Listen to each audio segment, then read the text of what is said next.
you're uploading some videos to YouTube, doing collaborations with a lot of people, studying pharmaceuticals. Raising my daughter, working at the cancer center.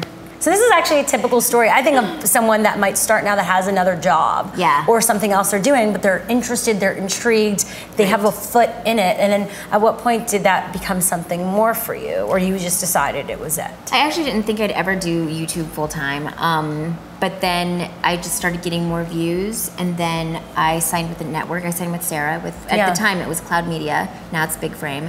And I think at that time collaborations were huge. I don't feel like they're the same anymore for some reason. I don't know why, but I was just collabing like crazy.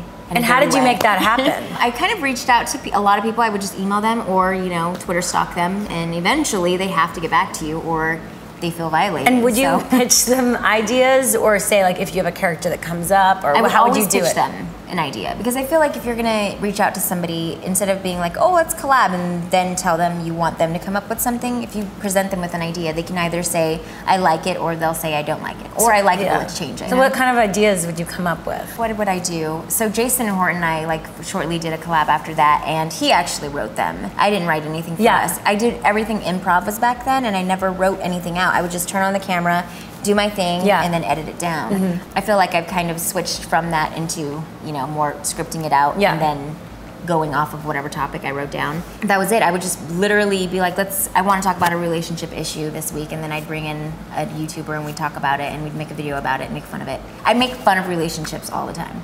I just like making fun of human nature, and relationships is a funny thing. What advice do you have for people watching who are at the beginnings of trying to do their thing on YouTube? It's so hard because I feel like YouTube was saturated back then. Yeah. And I feel since then, fast forward 2 years, YouTube is super saturated. So I feel like right now it's about, I mean, so much talent is out there, they just don't have the right exposure. So through collaborations and reaching out to people at your own level, and if it's gonna be somebody that you wanna work with and that's a fellow YouTuber that's maybe like double your size and capacity of subscribers, pitch them an idea, and I can guarantee you if it's something that they like, they will work with you, and then through that you cross-promote, and then, as they say in all great books, the rest is history. Well, what about joining those networks? Like, is it important now? Like, do you need to be doing it on your own? If there's talent there, should you be jumping on board like a Machinima or a Maker or countless others that are popping up?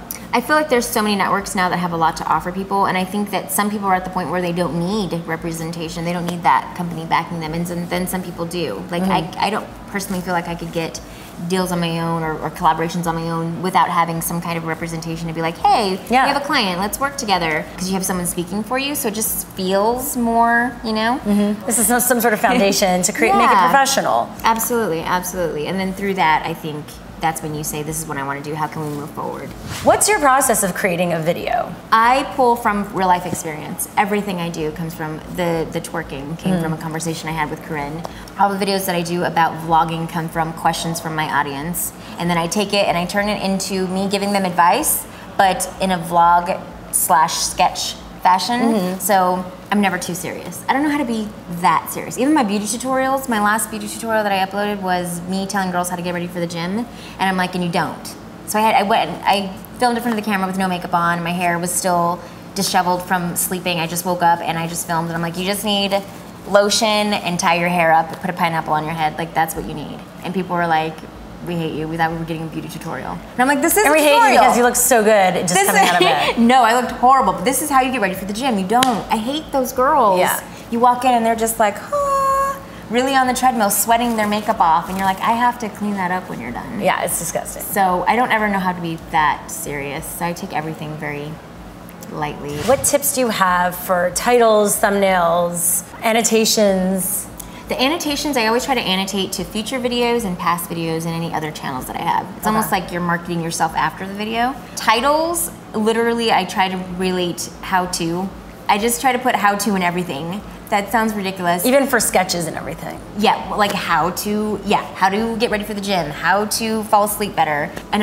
Somebody told me how to do that, and I'm like, that sounds really good. They're like, this how to is often searched for, so put how to in all your titles. Literally, if you go to my past 50 videos, everything's like how to. It's ridiculous, but it works. In tags, what I'll do is I'll watch my video through its entirety, and then I will just put in text edit everything that comes to mind when I'm watching it. And interesting. So even if you don't talk about it, if it just comes to mind as a relatable, theme, yeah. Like if I'm talking about love, then I'll include family, relationships, you know, mother-daughter, and then I'll just paste them in there when I'm done. So because you just never know, like you can all, and I bunch words together sometimes. Do you try to market it outside of YouTube at all? Any of your videos? I do, all of them. I do Twitter, Facebook, Chill. I upload to all my Chill now.